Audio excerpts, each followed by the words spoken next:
പ്രിയമുള്ള അധ്യാപകരെ, മതാധ്യാപക പരീക്ഷയ്ക്കായിട്ട് ഈ വർഷം നമ്മൾ ഒരുങ്ങുക മതബോധന ഗ്രന്ഥത്തിലെ 2ാമത്തെ ഭാഗം വിശ്വാസത്തിൻ്റെ ആഘോഷത്തെക്കുറിച്ചാണ്. വിശ്വാസത്തിൻ്റെ ആഘോഷത്തെക്കുറിച്ചുള്ള 1ാമത്തെ അധ്യായത്തിൽ പരിശുദ്ധ ത്രിത്വത്തിൻ്റെ പ്രവൃത്തിയാണ് ആരാധനക്രമമെന്ന് നമ്മൾ പഠിക്കുകയും മനസ്സിലാക്കുകയും ചെയ്തു. 1ാമത്തെ അധ്യായത്തിൽ 2ാമത്തെ വകുപ്പിൽ നമ്മൾ പഠിക്കാനും മനസ്സിലാക്കാനായിട്ടും ശ്രമിക്കുന്നത് പെസഹ രഹസ്യത്തിൻ്റെ ആഘോഷമാണ് കൂദാശകൾ എന്നുള്ള ഒരു വലിയ വസ്തുതയാണ്. ഏറെ സന്തോഷത്തോടു കൂടെ ഈ ഒരു എപ്പിസോഡ് നിങ്ങളുടെ മുമ്പിലേക്ക് സ്നേഹപൂർവ്വം സമർപ്പിക്കുകയാണ്. ഈ എപ്പിസോഡിൽ പാരഗ്രാഫ് 1114 മുതൽ 1134 വരെയുള്ള ഭാഗങ്ങളാണ് നമ്മൾ വിശദീകരിക്കാനും പഠിക്കാനും മനസ്സിലാക്കാനും ഒക്കെ ആയിട്ട് ശ്രമിക്കുക. പെസഹ രഹസ്യത്തിൻ്റെ ആഘോഷമാണ് കൂദാശകൾ എന്ന് നമ്മൾ പറയുമ്പോൾ 2ാം വത്തിക്കാൻ കൗൺസിൽ വളരെ മനോഹരമായിട്ട് ആരാധനക്രമത്തെക്കുറിച്ചുള്ള കോൺസ്റ്റിറ്റ്യൂഷനിൽ പാരഗ്രാഫ് 6 പറയുന്നത് ഇപ്രകാരമാണ്: ദൈവജനത്തിൻ്റെ ദൈവാരാധനയുടെ ജീവിതം വിശുദ്ധ കുർബാനയ്ക്കും കൂദാശകൾക്കും ചുറ്റും ഭ്രമണം ചെയ്യപ്പെടുന്നു എന്നുള്ളതാണ്. അതായത് കൂദാശകളിൽ കേന്ദ്രീകൃതമായിട്ടുള്ളതാണ് ദൈവജനത്തിൻ്റെ ദൈവാരാധനയുടെ ജീവിതം എന്നുള്ളതാണ്. 7 കൂദാശകളാണ് നമുക്ക് ഉള്ളത്: മാമോദീസ, സ്ഥൈര്യലേപനം, കുർബാന, കുമ്പസാരം, രോഗീലേപനം, തിരുപ്പട്ട, വിവാഹം. ഈ ഒരു വകുപ്പിൽ നമ്മൾ മനസ്സിലാക്കാനായിട്ട് ശ്രമിക്കുക 7 കൂദാശകളിലും പൊതുവായിട്ടുള്ള സൈദ്ധാന്തികമായിട്ടുള്ള വസ്തുതകളെ നമ്മൾ വിശകലനം ചെയ്ത് പഠിക്കാനായിട്ട് ശ്രമിക്കുകയാണ്. ഇവയെ പഠിക്കാനായിട്ട് ശ്രമിക്കുമ്പോൾ 5 ഘട്ടങ്ങളിലായിട്ടാണ് മതബോധന ഗ്രന്ഥം ഇതിനെ വിശദീകരിക്കുക. 7 കൂദാശകളെക്കുറിച്ച്. 1, ഈ കൂദാശകൾ ക്രിസ്തുവിൻ്റെ കൂദാശകളാണ്. 2 കൂദാശകൾ സഭയുടെ കൂദാശകളാണ്. 3ാമതായിട്ട് വിശ്വാസത്തിൻ്റെ കൂദാശകളാണ്. 4ാമതായിട്ട് രക്ഷയുടെ കൂദാശകളാണ്. 5ാമതായിട്ട് നിത്യജീവൻ്റെ കൂദാശകളാണ്. എന്താണ് ഇവയുടെ അർത്ഥം? എന്തുകൊണ്ടാണ് കൂദാശകളെ ക്രിസ്തുവിൻ്റെ കൂദാശകൾ എന്ന് വിളിക്കുന്നത്? തീർച്ചയായിട്ടും കൂദാശകൾ ക്രിസ്തുവിനാൽ സ്ഥാപിക്കപ്പെട്ടവയാണ്. തൻ്റെ രഹസ്യ ജീവിത കാലഘട്ടത്തിലും പരസ്യ ജീവിത കാലഘട്ടത്തിലും ഈശോ പറഞ്ഞതും ചെയ്തതുമായിട്ടുള്ള കാര്യങ്ങളെല്ലാം സഭയിൽ കൂദാശകളായിട്ട് പരിണമിച്ചിരിക്കുന്നു. അതുകൊണ്ട് തന്നെയാണ് തെന്ത്രോസ് സൂനകദോസ് ഭംഗിയായിട്ട് ഇത് വിശദീകരിച്ചിരിക്കുന്നത്. ക്രിസ്തുവിൽ ദൃശ്യമായത്, രക്ഷകനായിട്ടുള്ള യേശുവിൽ ദൃശ്യമായത് കൂദാശകളായിട്ട് സഭയിൽ പരിണമിച്ചിരിക്കുന്നുവെന്ന്. തീർച്ചയായിട്ടും ഈ കൂദാശകൾ ദൈവാനുഗ്രഹം നമുക്ക് നൽകുന്നവയാണ്. ക്രിസ്തുവിൻ്റെ കൂദാശകൾ എന്ന് പറയുമ്പോൾ ക്രിസ്തുവിൻ്റെ ശക്തി കൂദാശകളിലൂടെ നമുക്ക് പ്രകടമാകുന്നു. ലൂക്കായുടെ സുവിശേഷത്തിൽ രക്തസ്രാവക്കാരി സ്ത്രീക്കും മറ്റ് രോഗികളും ഈശോയുടെ അരികിൽ വരുമ്പോൾ ഈശോ പറയുന്നുണ്ട്, എന്നിൽ നിന്നും ശക്തി പുറപ്പെട്ടുവെന്ന്. എന്നും ജീവിക്കുന്ന രക്ഷകനായിട്ടുള്ള ക്രിസ്തുവിൻ്റെ ശരീരത്തിൽ നിന്നും പുറപ്പെടുന്ന ശക്തിയാണ് കൂദാശകൾ. ഇത് പരിശുദ്ധാത്മാവിൻ്റെ പ്രവൃത്തിയാണ്. മാത്രവുമല്ല, പിതാവായിട്ടുള്ള ദൈവം ക്രിസ്തുവിലൂടെ പൂർത്തീകരിച്ച രക്ഷയുടെ ആഘോഷം കൂടിയാണ് കൂദാശകളിൽ സംഭവിക്കുക. എന്തുകൊണ്ടാണ് കൂദാശകൾ സഭയുടെ കൂദാശകൾ എന്ന് വിളിക്കുന്നത്? തീർച്ചയായിട്ടും സഭയുടെ കൂദാശകൾ എന്ന് പറയുന്നത് വളരെ അർത്ഥവത്താണ്. കാരണം 2 അർത്ഥതലങ്ങളാണ് ഇവയ്ക്കായിട്ട് മതബോധന ഗ്രന്ഥം നൽകുക. 1ാമതായിട്ട് ഇത് സഭയിലൂടെ നൽകപ്പെടുന്നു. 2ാമതായിട്ട് സഭയ്ക്ക് വേണ്ടി ഇവ അനുഷ്ഠിക്കപ്പെടുന്നു എന്നുള്ളതാണ്. സഭയിലൂടെ കൂദാശകൾ നൽകപ്പെടുന്നു എന്ന് പറയുമ്പോൾ അതിൻ്റെ അർത്ഥം ഇപ്രകാരം തന്നെയാണെന്ന് നമുക്ക് മനസ്സിലാക്കാനായിട്ട് സാധിക്കും. കാരണം മണവാളനായിട്ടുള്ള ക്രിസ്തു തൻ്റെ വധുവായിട്ടുള്ള സഭയ്ക്ക് വേണ്ടിയിട്ട് പരിശുദ്ധാത്മാവിൻ്റെ ശക്തിയാൽ ചെയ്യുന്ന പ്രവൃത്തികളാണ് കൂദാശകൾ. ആയതിനാൽ തന്നെ ഈ കൂദാശകൾ സ്വീകരിക്കുന്നത് വഴിയായിട്ട് നമുക്ക് ദൈവിക കൃപാവരവും പരിശുദ്ധാത്മാവിനെയും നമുക്ക് സ്വീകരിക്കാനായിട്ട് സാധിക്കുന്നു എന്നുള്ളതാണ്. സഭയുടെ കൂദാശകൾ എന്ന് ഇവയെ വിശേഷിപ്പിക്കുമ്പോൾ നമുക്കറിയാം, സഭയിൽ അംഗങ്ങളാകുന്നത് കൂദാശകളിലൂടെയാണ്. സഭയിലൂടെ നമുക്ക് കൂദാശകൾ സ്വീകരിക്കുന്നത് വഴിയായിട്ട് ലഭിക്കുന്ന ദൗത്യങ്ങളും കൃപകളും ഒക്കെയുണ്ട്. മാമോദീസ, സ്ഥൈര്യലേപനം എന്നീ കൂദാശകളിലൂടെ ദൈവജനം ദൈവത്തെ ആരാധിക്കാനായിട്ട് പ്രാപ്തരായിട്ട് തീരുകയാണ് ചെയ്യുക. തിരുപ്പട്ടം എന്ന കൂദാശയിലൂടെ ഒരു വൈദികൻ ശുശ്രൂഷ പുരോഹിതനായിട്ട് മാറുകയും കർത്താവിൻ്റെ വചനം പ്രഘോഷിച്ചും ദൈവത്തിൻ്റെ കൃപ പങ്കുവെച്ചു കൊടുത്തുകൊണ്ടും ദൈവജനത്തെ പരിപോഷിപ്പിക്കുകയും ചെയ്യുന്നത് കൂദാശയിലൂടെയാണ്.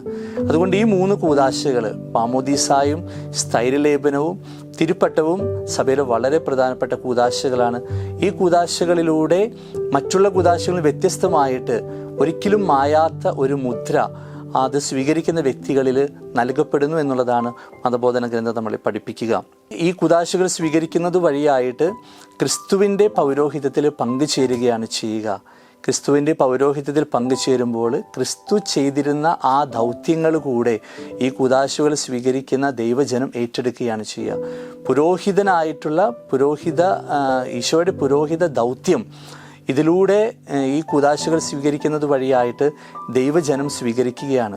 പുരോഹിതനായിട്ടുള്ള ക്രിസ്തുവിൻ്റെ ദൗത്യം ശുശ്രൂഷയുടേതാണ്, വിശുദ്ധീകരിക്കുന്നതാണ്, നയിക്കുന്നതാണ്. ഈ ഒരു ദൗത്യം മാമോദീസായിലൂടെയും സ്ഥൈര്യലേപനത്തിലൂടെയും ദൈവജനം സ്വീകരിച്ച് ദൈവത്തെ ആരാധിക്കുവാനും ദൈവത്തെ സ്വീകരിക്കാനും അവർ യോഗ്യരായിട്ട് തീരുകയാണ്. അതുകൊണ്ടാണ് കൂദാശകൾ സഭയുടെ കൂദാശകൾ എന്ന് വിശേഷിപ്പിക്കപ്പെടുക.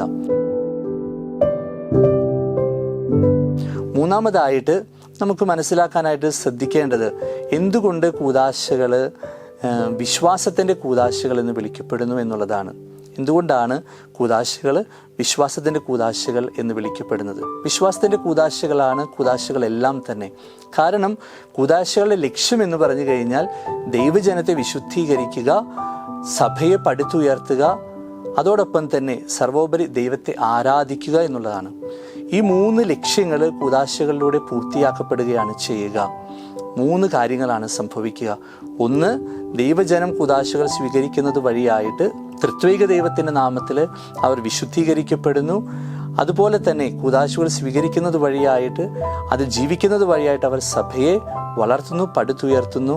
ഒപ്പം തന്നെ ദൈവജനം ഒന്നായിട്ട് ദൈവത്തെ ആരാധിക്കാനായിട്ട് സാധിക്കുന്നു എന്നുള്ളതാണ്. എന്നാൽ നമുക്ക് മനസ്സിലാക്കേണ്ട മറ്റൊരു പ്രധാനപ്പെട്ട കാര്യം, എന്താണ് നമ്മൾ വിശ്വസിക്കുന്നത് അത് തന്നെയാണ് നമ്മൾ പ്രാർത്ഥിക്കുന്നതും. വളരെ പഴക്കം ചെന്ന ഒരു പറഞ്ഞു വരുന്നൊരു ശൈലി കൂടിയാണ് ലെക്സ് ഒറാന്തി ലെക്സ് ക്രെദേന്തി എന്നുള്ളത്. അതായത് പ്രാർത്ഥനയുടെ നിയമം അതാണ് വിശ്വാസത്തിൻ്റെ നിയമം. എന്താണ് വിശ്വാസത്തിൻ്റെ നിയമം? അത് തന്നെയാണ് പ്രാർത്ഥനയുടെ നിയമം. നമ്മൾ എന്താണ് വിശ്വസിക്കുന്നത് അത് തന്നെയാണ് നമ്മൾ പ്രാർത്ഥിക്കുന്നത്. നമ്മൾ എന്താണ് പ്രാർത്ഥിക്കുന്നത് അത് തന്നെയാണ് നമ്മൾ വിശ്വസിക്കുകയും ചെയ്യുന്നത്. നമ്മൾ വിശ്വസിക്കുന്നതാകട്ടെ അപ്പസ്തോലന്മാരിലൂടെ കൈമാറ്റം ചെയ്യപ്പെട്ട വിശ്വാസ സംഹിതകളാണ്. കൈമാറ്റം ചെയ്യപ്പെട്ട വിശ്വാസ സംഹിതകൾ കൂദാശകളിൽ നമ്മൾ പരികർമ്മം ചെയ്യുമ്പോൾ, അതിൽ പങ്കുചേരുമ്പോൾ നമ്മളത് ആഘോഷിക്കുന്നു. ഈ ആഘോഷം ആയതിനാൽ തന്നെ അപ്പസ്തോലന്മാരാൽ കൈമാറ്റം ചെയ്യപ്പെട്ട് തലമുറകളായിട്ട് കൈമാറി വരുന്നതായതുകൊണ്ട് ഇതിൻ്റെ അനുഷ്ഠാന വിധികളിൽ മാറ്റം വരുത്താനായിട്ട് നമുക്ക് സാധിക്കുകയില്ല. അത് പരികർമ്മം ചെയ്യുന്ന വ്യക്തിയോ അല്ലെങ്കിൽ അതിൽ പങ്കുചേരുന്ന സമൂഹത്തിൻ്റെ ഇഷ്ടത്തിനനുസരിച്ച് അനുഷ്ഠാന വിധികൾ മാറ്റാനോ കൂട്ടിച്ചേർക്കാനോ തിരുത്താനോ പാടുള്ളതല്ല എന്നുള്ളതാണ് മതബോധന ഗ്രന്ഥം പഠിപ്പിച്ചു തരിക. നാലാമതായിട്ട് നമുക്ക് ചോദിക്കേണ്ട ചോദ്യം, എന്തുകൊണ്ടാണ് കൂദാശകൾ രക്ഷയുടെ കൂദാശകൾ എന്ന് വിളിക്കപ്പെടുന്നത്? തീർച്ചയായിട്ടും കൂദാശകളിലൂടെ നമുക്ക് രക്ഷ ലഭിക്കുന്നു എന്നുള്ളതാണ്. കൂദാശകളെല്ലാം തന്നെ ഫലദായകങ്ങളാണ്. രക്ഷയുടെ ഫലങ്ങൾ അത് നമുക്ക് പ്രദാനം ചെയ്യുന്നു കൂദാശകൾ. ആയതുകൊണ്ടാണ് അവയെ രക്ഷയുടെ കൂദാശകൾ എന്ന് വിളിക്കുക. അതായത് പുത്രനായിട്ടുള്ള ക്രിസ്തുവിൻ്റെ മണവാട്ടിയായിട്ടുള്ള സഭയിലെ അംഗങ്ങൾ നിതാന്തമായിട്ട് പ്രാർത്ഥിച്ചു കൊണ്ടിരിക്കുമ്പോൾ അവർക്ക് ആവശ്യമായിട്ടുള്ള കൃപകൾ പിതാവായിട്ട് ദൈവം നൽകുക കൂദാശകളിലൂടെയാണ്. മാത്രവുമല്ല, നിരന്തരമായിട്ടുള്ള പ്രാർത്ഥനയിലൂടെ പരിശുദ്ധാത്മാവിൻ്റെ കൃപ നമ്മൾ ചോദിച്ചു വാങ്ങുകയും ആ പരിശുദ്ധാത്മാവിലുള്ള വിശ്വാസം സഭയിൽ നമ്മൾ ഏറ്റുപറയുകയും ചെയ്യുന്നത് രക്ഷാകരമായിട്ട് നമ്മുടെ ജീവിതത്തിൽ മാറുകയാണ് ചെയ്യുക. അതിനാൽ തന്നെ കൂദാശകളെക്കുറിച്ച് മതബോധന ഗ്രന്ഥത്തിൽ പറയുന്ന ഒരു പ്രധാനപ്പെട്ട കാര്യം എക്സ് ഓപ്പറെ ഓപ്പറാന്തി എന്നാണ്. കൂദാശകൾ അത് അനുഷ്ഠാനം ചെയ്യപ്പെടുന്ന രീതിയാൽ തന്നെ അവ ഫലദായകങ്ങളായിട്ട് മാറുന്നു എന്നുള്ളതാണ്. കാരണം അത് അനുഷ്ഠാനം ചെയ്യുന്ന വൈദികൻ്റെയോ അതിൽ പങ്കുചേരുന്ന ദൈവജനത്തിൻ്റെയോ നീതിക്കോ യോഗ്യതയ്ക്കോ അനുസരിച്ചല്ല കൂദാശകളുടെ ഫലം പങ്കുവയ്ക്കപ്പെടുന്നത്. കാരണം അത് ദൈവത്തിൻ്റെ ശക്തിയാലാണ് കൂദാശകളിൽ നിന്നും അതിൽ പങ്കുചേരുന്ന വ്യക്തികൾക്കുള്ള കൃപയുടെ അളവ് ലഭിക്കുക. ആയതിനാൽ തന്നെ നമുക്ക് മനസ്സിലാക്കേണ്ട ഒരു പ്രധാനപ്പെട്ട വസ്തുത, കൂദാശകൾ പരികർമ്മം ചെയ്യുന്ന വൈദികന്റെ വിശുദ്ധിയോ അതിൽ പങ്കുചേരുന്ന ദൈവജനത്തിൻ്റെയോ വിശുദ്ധിയോ അല്ല കൂദാശകളുടെ ഫലത്തെ നിയന്ത്രിക്കുക, മറിച്ച് അത് ദൈവത്തിൻ്റെ പ്രവൃത്തിയാണ്. എന്നിരുന്നാൽ തന്നെയും അതിൽ പങ്കുചേരുന്ന വ്യക്തിയുടെ മനോഭാവം അതിന് കൂടുതൽ ഫലങ്ങൾ നമുക്ക് നൽകുന്നു എന്നുള്ളതാണ് മതബോധന ഗ്രന്ഥം നമ്മളെ പഠിപ്പിക്കുക. അഞ്ചാമതായിട്ട്, എന്തുകൊണ്ട് കൂദാശകൾ നിത്യജീവന്റെ കൂദാശകൾ എന്നറിയപ്പെടുന്നു? തീർച്ചയായിട്ടും കൂദാശകൾ നിത്യജീവൻ പ്രദാനം ചെയ്യുന്നതാണ്. സഭ തൻ്റെ മണവാളനായിട്ടുള്ള ക്രിസ്തുവിൻ്റെ രണ്ടാമത്തെ വരവ് വരെ, ദൈവം എല്ലാവർക്കും എല്ലാമാകുന്നത് വരെ സഭ തന്നിൽ ഇത് ആഘോഷിക്കുകയാണ്. ലൂക്കായുടെ സുവിശേഷം 22-ാം അധ്യായത്തിൽ നമ്മൾ വായിക്കുന്നുണ്ട്, ഞാൻ നിങ്ങളോടൊപ്പം ഈ പെസഹ ആഘോഷിക്കാനായിട്ട് ഒരുപാട് ആഗ്രഹിച്ചു എന്നുള്ളത്. തീർച്ചയായിട്ടും നമ്മൾ കൂദാശകളിൽ മാറാനാഥ, കർത്താവെ വരയണമേ, ലോർഡ് യു കം എന്നുള്ള ഈ ഒരു പദം റുഹാഷണ പ്രാർത്ഥനയുടെ സമയത്ത് നമ്മൾ ആവർത്തിച്ച് ചൊല്ലുന്നുണ്ട്. കർത്താവിൻ്റെ രണ്ടാമത്തെ വരവിനായിട്ട് നമ്മളൊരു പ്രതീക്ഷയോട് കൂടെ സഭ കാത്തിരിക്കുകയാണ്. കൂദാശകൾ പരികർമ്മം ചെയ്ത് ദൈവജനത്തെ ഒരുക്കി ഈശോയുടെ രണ്ടാമത്തെ വരവിൽ അവൻ നമുക്ക് നൽകുക നിത്യമായിട്ടുള്ള ജീവിതമാണ്. ഈ ഒരു പ്രതീക്ഷ നൽകുന്ന കൂദാശകൾ ആയതുകൊണ്ടാണ് ഇവയെ നിത്യജീവന്റെ കൂദാശകൾ എന്ന് മതബോധന ഗ്രന്ഥം വിശേഷിപ്പിച്ചിരിക്കുക.